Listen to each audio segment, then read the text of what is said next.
Alors, avant notre Afsaka, dirons, on va terminer aujourd'hui en commençant la première paracha du dernier Chumash. On reprendra le premier Shabbat, B'ezrat Hashem, Bli Neder, le premier Shabbat du mois de Elul. Nous reprenons les cours ici au Kollel Rosh Chodesh Elul. Et donc le premier Shabbat, ce sera, si je ne me trompe pas, le 6 Elul. 5 septembre. Le 6 Elul. Ça, je ne sais pas ce que c'est. Le 6 Elul. On aura déjà pris les slichot. Alors, on reprendra les cours. Tov. Et comme on le sait, dans le Chumash Dvarim, Moshe Rabbeinu fait le récapitulé de tout ce qui s'est passé dans le désert. Et il reprend les étapes que nous avons passées, qui ne sont pas seulement, comme on l'a expliqué la dernière fois, des étapes géographiques, mais ce sont des étapes historiques qui vont ensuite réapparaître à travers notre longue histoire et qui va rappeler, chacune de ces étapes historiques va rappeler ce que nous avons passé dans le désert. Et il est dit ici, à propos de notre longue marche dans le désert, et Ve'ayamim, pasuk 14, Yud Dalet, Ve'ayamim, Asher alachnu mikadesh barnea ad asher avarnu et nachal zeret 38 shana, ad tom kol ador anshe המלחמה מקרב המחנה, כאשר נשבע אדוני להם, וגם יד אדוני הייתה בם, להומם מקרב המחנה עד תומם, ויהי כאשר תמו כל אנשי המלחמה למות מקרב העם. Alors, Kadesh Barnea, c'est l'étape dans le désert d'où ont été envoyés les explorateurs. Donc on est ici, en fait, Moshe Rabbeinu nous parle de cet événement-là où les explorateurs ont été envoyés de Kadesh Barnea, et entre Kadesh Barnea et Nachal Zered, c'est-à-dire notre entrée en Eretz Israël, 38 ans. Qu'est-ce qu'il y a eu au milieu? C'est comme si Moshe Rabbeinu disait, voilà, je vais vous dire ce qui s'est passé il y a 38 ans, et puis je vous dis ce qui se passe maintenant. Et au milieu, la génération du désert a disparu. Voilà, c'est tout à fait ce qu'il fallait étudier la veille de Tisha B'Av, évidemment.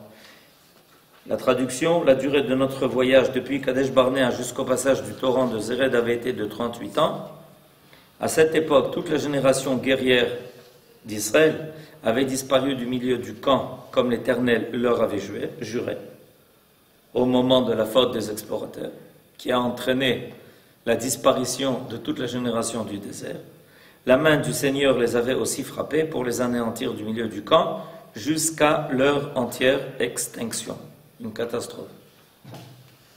Et de cela, depuis, on pleure à Tisha B'Av. Or, lorsque tous ces gens de guerre eurent disparu par la mort du peuple, et il y a ici un verset très particulier, le verset 16 est un verset très particulier. Pourquoi? Parce que, Esther? Parce qu'il manque une partie de la phrase. Bien évidemment. Le verset commence et il ne se termine pas. Or, lorsque tous ces gens de guerre eurent disparu par la mort du milieu du peuple,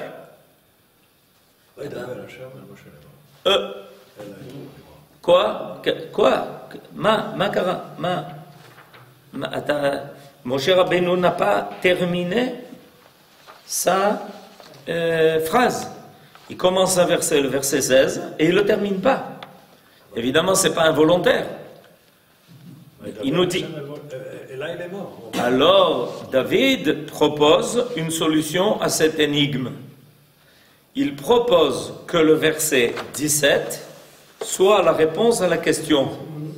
Comme si, en fait, la suite du verset 16 est le verset 17. Ça veut dire quoi, selon cette explication? Ça veut dire quoi? Admettons cette explication, mais qu'est-ce qu'elle veut dire? Un verset qui reste en suspens, qui ne se termine pas, et David dit, Non, il se termine par le prochain verset. Mais je veux bien comprendre qu'il se termine par le prochain verset, mais il faut qu'on me dise en quoi le prochain verset termine le verset d'avant. Hachem le rend associé Moshe à ce qu'il va se passer. Non, il explique peut-être ce qui s'est passé. Il explique pourquoi. Mon cher Rabbeinu ne savait pas pourquoi pendant 38 ans cette génération a disparu. Comment il ne savait pas? Mais Akadosh Baruch Hu, il lui a tout de suite annoncé. Quand les explorateurs, quand les explorateurs sont revenus et qu'ils ont fait pleurer tout le peuple, Akadosh Baruch Hu lui a dit à Moshe, je leur donne un beau cadeau, Eretz Israël, ils se mettent à pleurer, ils se lamentent, pas de problème. Vous connaissez les lamentations de Jérémie?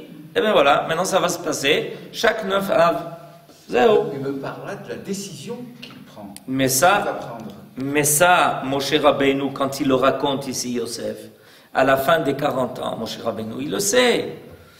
Et c'est pas en plus de ça ce qui est marqué dans le verset 17.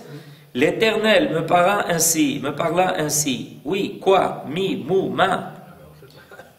On a oublié le Samer, c'est une parachas Touma, ça ne peut pas être la suite du verset. Il a fait, et Yehuda nous dit, pour bien accentuer la surprise, c'est que à la fin du verset 16, il y a un Samer. Ça veut dire quoi un Samer? Ça veut dire parachas Touma. Ça veut dire que c'est là que se termine quelque chose. On ne peut pas penser, a priori, considérer que ce qui va suivre est la suite de ce qui a été. C'est pour ça qu'il y a une paracha qui est Stouma. Chez les Sofrim, ça veut dire qu'ils arrêtent là, ils laissent un espace de 9 lettres et ils reprennent le verset d'après. Alors, nos sages donnent une réponse à cette énigme. Et la réponse nous l'amène le Rav Munk, c'est pour t'enseigner que durant les 38 ans qu'Israël a été en disgrâce à cause de la faute des explorateurs, on ne se rend pas compte de ça, mais pendant 38 ans sur 40, Akadosh Baruch Hu n'était pas content de nous. Ça fait beaucoup, 38 ans sur 40. On est d'accord? La parole divine ne s'est pas unie à lui. Moshe, à lui, Moshe, en mode amour, face à face, en toute sérénité. Ça veut dire quoi? Ça veut dire que, en fait, pendant ces 38 ans, le message divin à Moshe Rabbeinu a changé de formule. Il a changé de formule. C'était plus ce que l'on a entendu quand on était au Sinaï, où Akadosh Baruch Hu a parlé à Moshe Rabbeinu face à face, PLP Adaberbo. À cause de cette faute-là des explorateurs, la révélation divine à Moshe Rabbeinu était d'un autre ordre. Ça s'est passé autrement. Et à la fin de ces 38 ans, ça revient. Alors en cela, le prochain verset est la réponse à la question. C'est-à-dire, Moshe Rabbeinu nous dit, voilà, pendant 38 ans, imaginez-vous, toute cette génération qui a connu l'exil ne va pas connaître la délivrance. Le Maharal nous dit, c'est la véritable catastrophe qui nous est arrivée. Que ceux qui ont connu l'amertume de l'exil n'ont pas connu la douceur d'Eretz Israël. Et c'est le véritable réconfort. Que ceux qui ont connu l'amertume de l'exil puissent goûter à la douceur d'Eretz Israël. Et cette génération qui a connu l'esclavage n'a pas connu la délivrance. Et au bout de 38 ans, une fois que toute cette génération a disparu, voilà que la parole divine réapparaît. C'est pour ça que le verset 17 est la réponse. Vaïdaber Adonai Elai Lemo. Seulement une fois qu'a été réglé le compte de cette faute terrible des explorateurs, Dieu a repris son dialogue avec moi. Maïmonide nous déclare, tu sais que toute faculté, donc vous aviez raison David, vous aviez raison, ça arrive. Vous aviez raison. De temps en temps. Mais Dieu, vous avez raison, mais il faut l'expliquer. C'est-à-dire, vous avez raison que le verset 17, en fait, est comme une explication de Moshe Rabbeinu, en nous disant, voilà, pendant 38 ans, Dieu ne s'est pas adressé à moi comme il avait l'habitude de le faire depuis la sortie d'Égypte. Ça s'est arrêté, suspendu. Et voilà qu'au bout de ces 38 ans, donc à la fin des 40 ans dans le désert, Vaïdaber Hachem, et là il est mort. Donc il a fallu absolument que la génération soit... Oui, elle était comme un écran. Cette génération qui était ingrate, qui n'a pas eu de Hakarat Tova, du cadeau que Akadosh Baruch Hu lui a donné, était comme un écran. De là, on apprend que la situation du chef, la situation du manig, de celui qui dirige le peuple, dépend de la situation du peuple. C'est-à-dire que la parole divine ne peut pas s'adresser à Moshe Rabbeinu comme si tout allait bien, parce que Moshe Rabbeinu, il reçoit son message en fonction d'Israël, pour Israël, grâce à Israël. Et à partir du moment où le peuple d'Israël n'a plus trouvé grâce, cette génération, il faut bien préciser, la génération d'Israël n'a plus trouvé grâce aux yeux de Akadosh Baruch Hu, la parole divine qui s'adressait à Moshe Rabbeinu grâce à Israël a été suspendue. Pourquoi ça a duré aussi longtemps? Pourquoi ça a duré aussi longtemps? C'est-à-dire pourquoi Akadosh Baruch Hu n'a pas supprimé cette génération en deux temps, 3 mouvements? Ça, il y a beaucoup de raisons à cela. Premièrement, ils avaient des mérites. Il ne faut quand même pas oublier. C'est une génération qui avait des mérites. L'Echter Chacharai Bamidbar. Ils ont suivi Akadosh Baruch Hu dans le désert. Ça, c'est la première raison. Deuxièmement, il faut toujours faire attention qu'il n'y ait pas de brisure entre les générations. Si cette génération avait disparu d'un seul coup et que n'étaient restés vivants que les moins de 20 ans qui avaient quitté l'Égypte, il y aurait eu un vide énorme. On ne peut pas, ça aurait été insupportable. Il faut qu'il y ait un passage qui se fasse, petit à petit, lentement, que les anciennes générations transmettent aux futures générations. On ne peut pas supposer que d'un seul coup, Akadosh Baruch Hu supprime. C'est un traumatisme énorme. Déjà comme ça, vous savez ce qui se passait. Chaque 9 Av, chacun dans le désert creusait sa propre tombe, se couchait dans sa tombe. Pourquoi? Parce qu'il savait qu'il y avait un décret. Et personne ne savait à l'avance qui le décret allait-il atteindre. Et chaque 9 Av, il y avait 15 000 de moins qui se relevaient. Qui se relevaient pas. Il y avait 15 000 de moins qui se relevaient. Ça veut dire qu'il y avait 15 000 qui restaient couchés dans leur tombe. Zéro. Ils disparaissaient. Évidemment, la dernière, à la fin de ces 40 ans-là, il en restait plus beaucoup. Et puis, nos sages nous disent, ça c'est une des belles explications de tout Bé'av. C'est une des belles explications du 15 Av. Une des belles explications, c'est qu'ils se sont couchés, comme ils avaient l'habitude, chaque 9 Av. Alors imaginez-vous un peu, c'était pas seulement un jour de deuil, parce qu'on disait que c'était un jour de deuil. Vous comprenez? Aujourd'hui, on dit que c'est un jour de deuil, parce qu'on dit que c'est un jour de deuil. Mais à leur époque, c'était pas ça. À leur époque, c'était un jour de deuil, point. Ils savaient qu'il fallait se passer. Oui, et puis ceux qui étaient vivants, ceux qui restaient vivants, ben, ils étaient endeuillés de tous ceux qui étaient morts. C'était un jour de deuil. Au niveau collectif, imaginez-vous 15 000 personnes d'un seul coup qui meurent chaque année. Et au niveau individuel, imaginez toutes les familles de ces 15 000 morts. Qu'est-ce qu'ils faisaient? Mais c'était en deuil. Vous comprenez? Ce n'était pas un jour de deuil en théorie, en hypothèse. C'était un jour de deuil, point final. Et les derniers survivants de cette affaire-là, le dernier 9 Av du désert, ceux ont creusé leur tombe, ceux sont couchés dans leur tombe et ils ont attendu.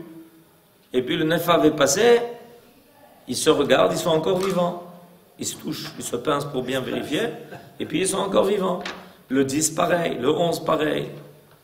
Et ils ont au début pensé qu'ils s'étaient trompés sur le calcul des jours du mois de Av.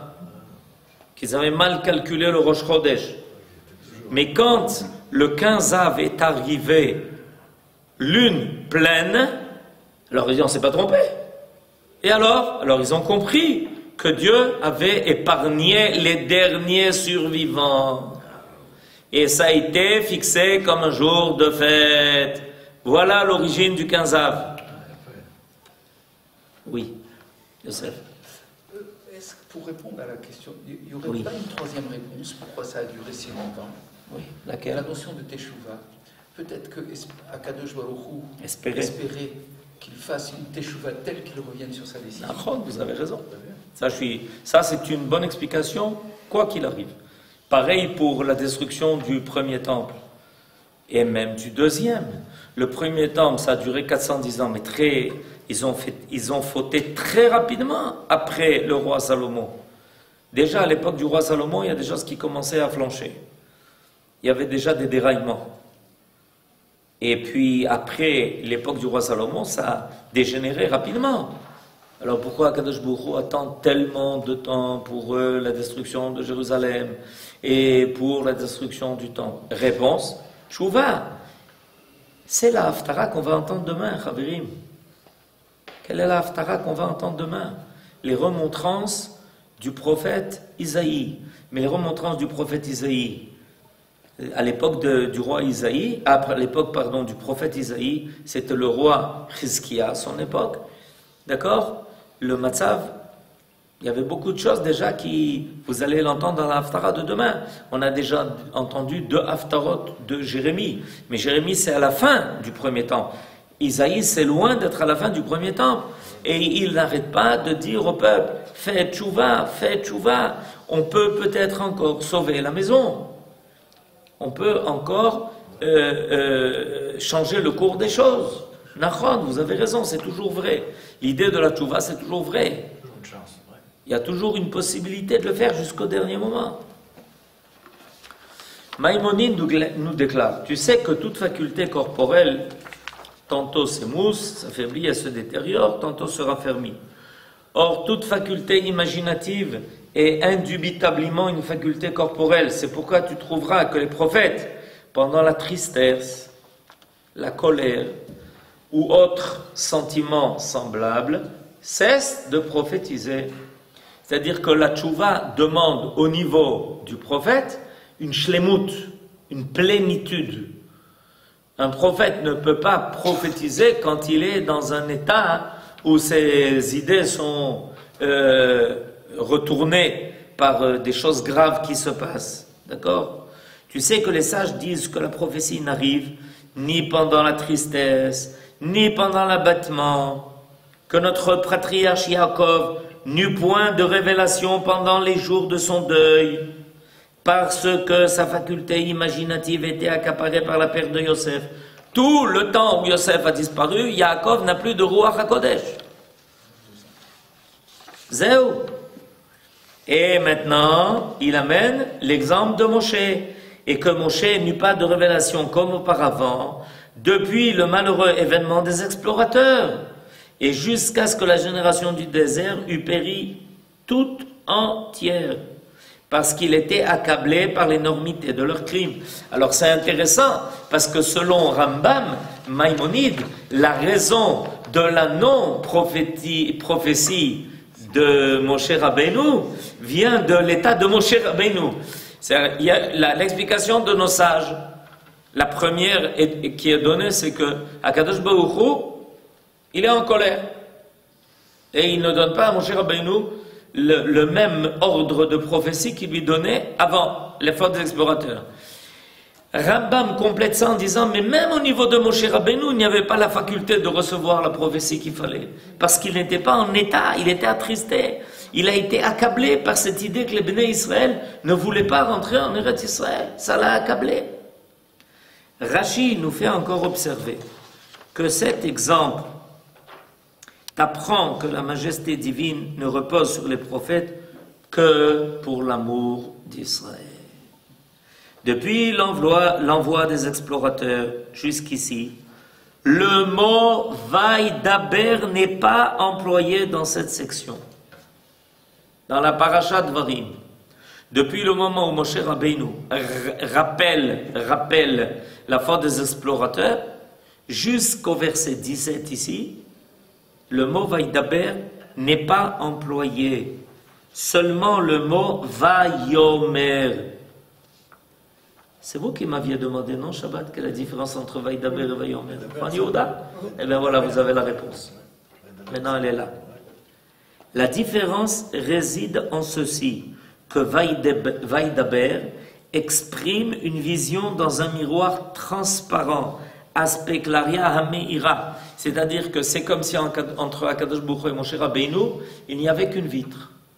Évidemment, la vitre symbolise la différence qu'il y a toujours entre le créateur et la créature, mais elle est transparente. C'est-à-dire que c'est comme s'il y avait un contact, une communication directe. Tandis que Vayomer exprime la vision dans un miroir opaque, aspect claria she'ena meira. C'est-à-dire que c'est comme si tu ne recevais que le reflet des choses. Il y a une grande différence. Si tu vois quelqu'un, son reflet dans un miroir, ou si tu le vois directement à travers une vitre. Ça tient pas du même domaine de révélation. D'accord? Telle est l'opinion des sages de la Kabbale, citée par Rabbeinu Bechaye Yehuda. Pardon? Est-ce que c'est Bahia Ibn Pakuda ou oui. c'est Bechaye? Non, Rabbeinu Bechaye. C'est son commentaire sur la Torah. C'est un autre. C'est un. Il y a les deux. Il y a les deux. C'est ceux qui chovot à l'Evavot. Ça, c'est Rabbeinu Bechaye qui a commenté la Torah. Rabbi Yehuda Levi, dans son Kuzari, écrit: le degré de confiance d'Israël ne reposait pas sur Moïse, mais celui de Moïse reposait sur Israël. C'est-à-dire qu'il n'y avait pas quelque chose de réciproque. Car l'amour de Dieu s'appuyait sur la confiance d'Abraham, Yitzhak et Yaakov. Il choisit Moshe seulement pour remettre ses bienfaits au Béné Israël. Ça s'appelle Brit Avot. C'est-à-dire que Akadosh Baruch Hu a décidé de nous prendre pour son peuple déjà avec l'héritage que nous ont laissé nos ancêtres, Avraham, Yitzhak et Yaakov. Déjà avec cet héritage-là. À l'époque de Moshe Rabbeinu, évidemment, Moshe Rabbeinu a eu l'avantage, le mérite et la faculté de pouvoir nous transmettre la Torah, mais le choix d'Israël a déjà commencé avec le choix des Avot, avec le choix de nos patriarches. Et on voit que, heureusement qu'il y a Brit Avot. C'est-à-dire que finalement, même quand il y a des crises graves, comme ça s'est passé dans le désert, on voit qu'à un moment donné, la névoie de Moshe Rabbeinu change à cause des fautes des Béné Israël. On voit que quand même, finalement, le cours des choses reprend. Au niveau de Moshe Rabbeinu, il peut y avoir des changements, mais au niveau de l'alliance que Akadosh Baruch Hu a contractée avec Israël, depuis Brit Avot, depuis nos ancêtres Avraham, Yitzhak et Yaakov, ça c'est quelque chose qui ne peut jamais s'effacer, qui est définitive et qui fait reprendre toujours finalement au bout du rouleau, qui fait reprendre les choses comme il faut. Alors c'est important de le savoir et c'est pour ça qu'on commence toujours notre filote en disant Eloké Avraham, Eloké Yitzhak et Eloké Yaakov, parce que finalement on veut toujours invoquer le fait que l'alliance que Dieu a contractée avec nous depuis Avraham et Yitzhak et Yaakov, c'est une alliance qui ne peut jamais disparaître, qui ne peut jamais s'effacer, et on compte sérieusement sur elle pour que Bezrat Hashem, on puisse récupérer cette faute-là et qu'on finisse par tous surmonter la faute des explorateurs, revenir sur notre terre, reconstruire le Beth Amikdash, et qu'on s'y retrouve peut-être jusqu'à Tisha B'Av, mais après Tisha B'Av sûrement. Amen. Ken Yehi Ratzon.